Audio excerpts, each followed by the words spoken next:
Hi everyone, and welcome to the Mythia Online Introduction Series. This is a continuation of the mini-series on managing your province, and in this video we will discuss the Explore tab, the Construct tab, the Research tab, and the Train tab. Currently we are on the Explore tab, and in Mythia, exploration is one of the ways to grow the size of your province.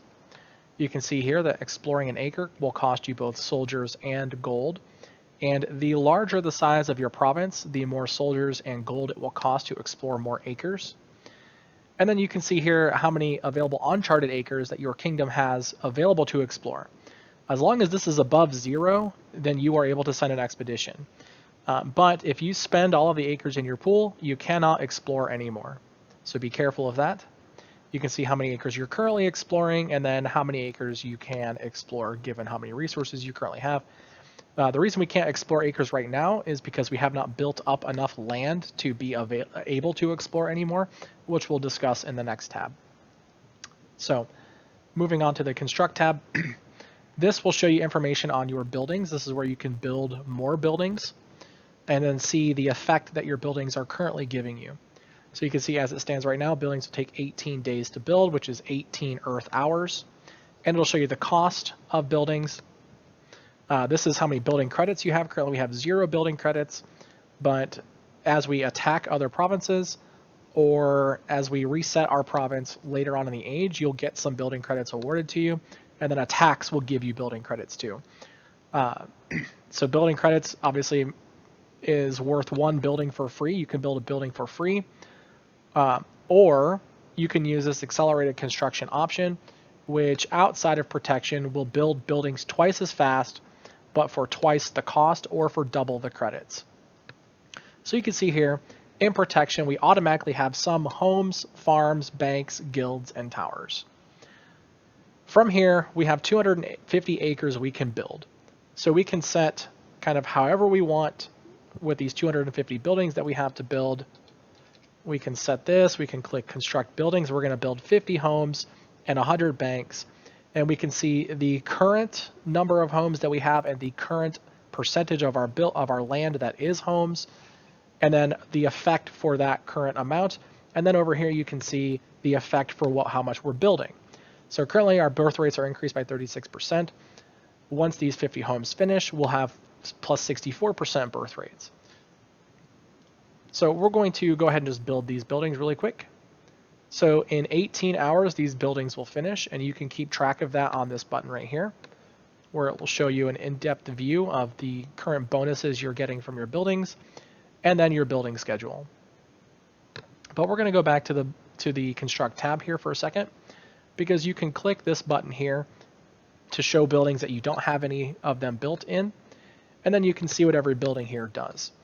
So homes not only increase your maximum population, but they also give you more birth rates.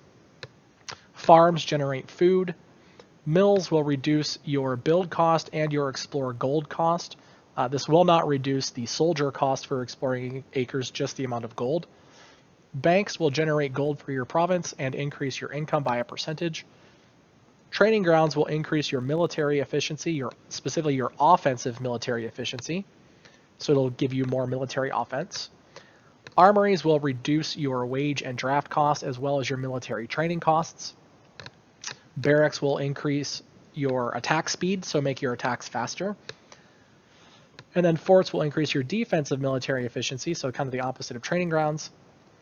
Guard stations will reduce the amount of resources you lose when an opponent attacks you. And then hospitals have a chance every tick to cure plague or scourge, which we'll discuss later. And they also have a military casualty reduction on both attack and defense. So if you attack a province, your hospitals will reduce your casualties.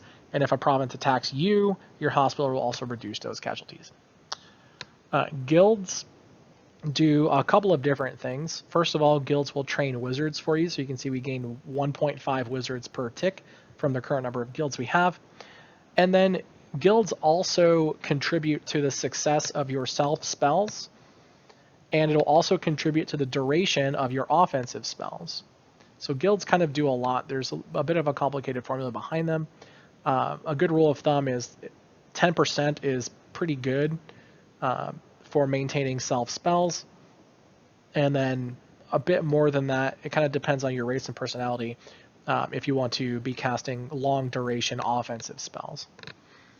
So then you have towers that generate runes for your province, which you can use to cast spells.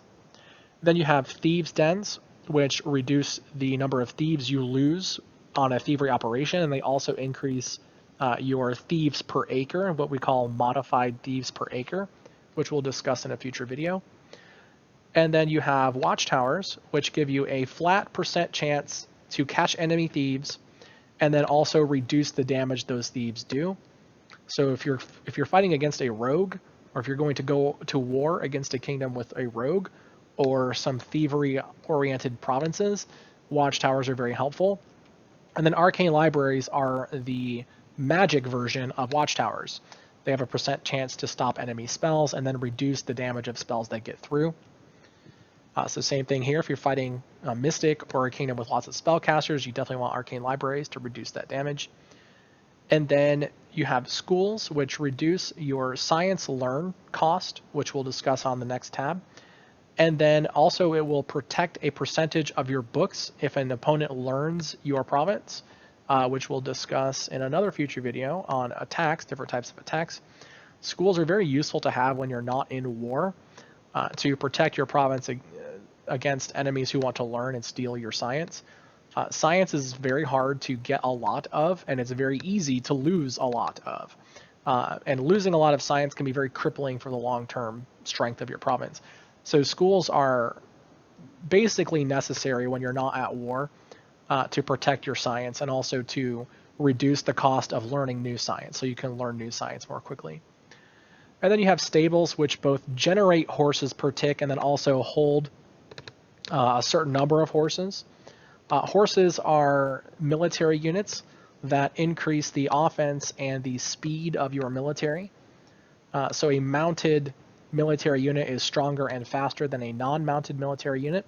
So if you are a race that can use horses, you want to have stables when you're going to war to make your military that much stronger and faster. And then dungeons hold prisoners. Prisoners are taken on attacks as long as you have dungeons that can hold them. And then prisoners will generate a little bit of gold for your province, and they also, you can send prisoners on attacks to just give your military a little bit of extra boost. So from this screen, we can type in any number of buildings we want to build, and it will show you the effect that we would get for building that building. So we're just going to go ahead, we're going to build some mills, we're going to build some armories. And then we're on the build tab, we can see our new incoming buildings and the effect we're going to be getting for those buildings. And then we can monitor their progress from this tab here. So this is an overview of the construct tab and what every building will do. Moving on to the research tab, this is where you can set your science. So we currently have a little bit of starting science we can put into one of these categories. And then we get to set our research rate. So we can set it at anywhere from no research, which is 0 books per tick for 0 gold per tick, all the way to extreme, which would be 3 books per acre per tick. So we have 500 acres, so that'd be 1,500 books per tick for 75,000 gold per tick. So we can set on any one of these rates.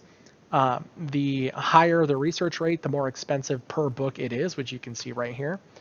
On minimal, we are researching very slowly, but our books are very cheap. And on extreme, we're researching very quickly, but our books are very expensive. And schools are vital to reduce this cost.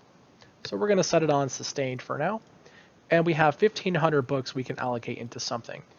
So you can see here, this is the same as the buildings tab, the construct tab. We can see our current effect and then the effect for the science that we're going to allocate here.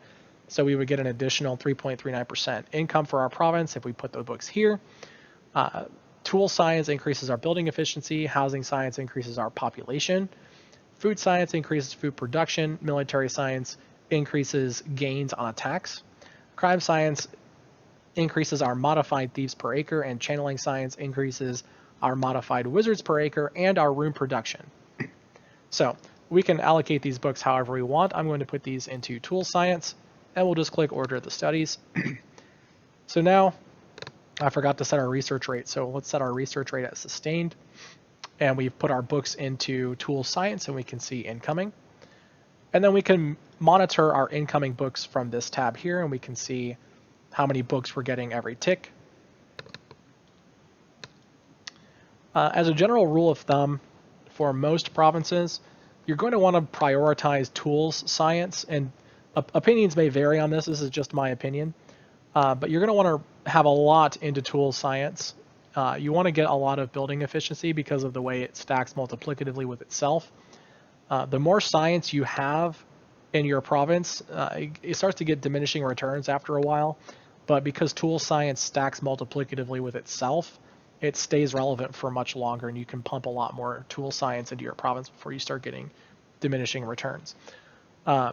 The larger your province is in size, the more books you can research per tick.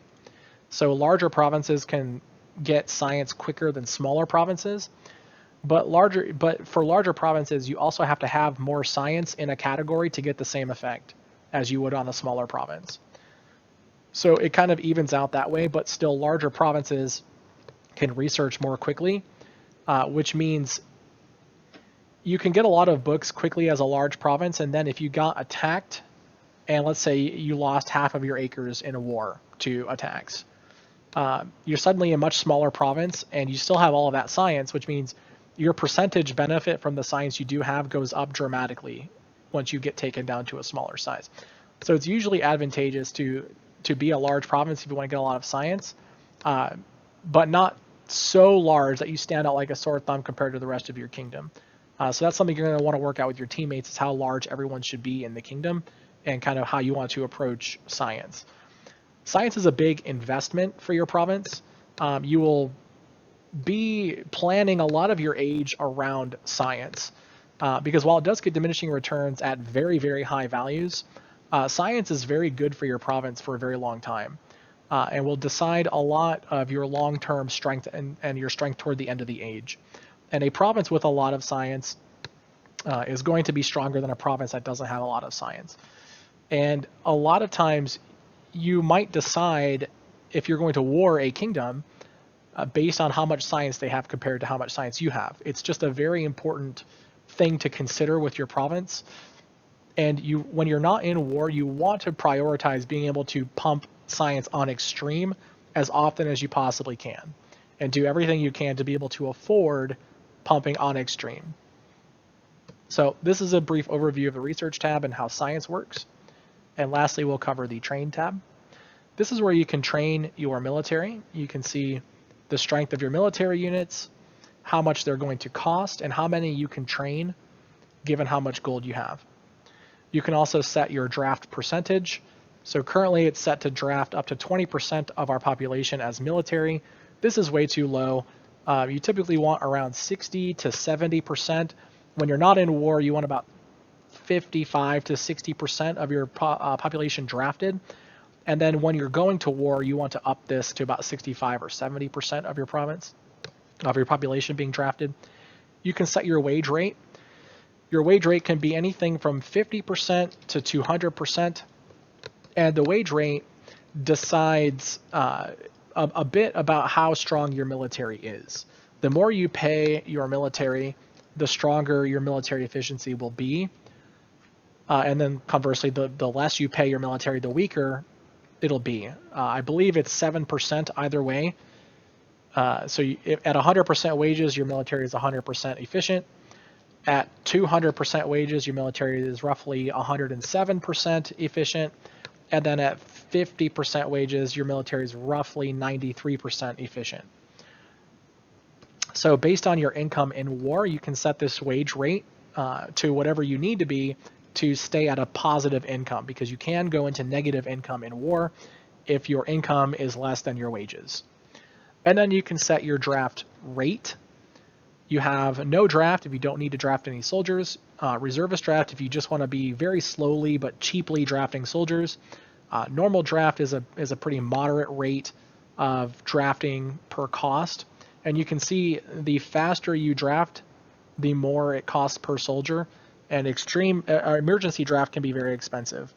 So try not to run on emergency draft unless you're something like a warrior that gets half cost for draft. So you can set all of these. In protection mode, you're stuck on aggressive draft until you're done with protection mode, which you can see up here is 72 hours. So we're stuck on aggressive, but we can still modify our draft rate. So we can set these military options. And now we're going to keep drafting until 60% of our population is considered military. Currently we have 1,000 military units, which only makes up about 14%.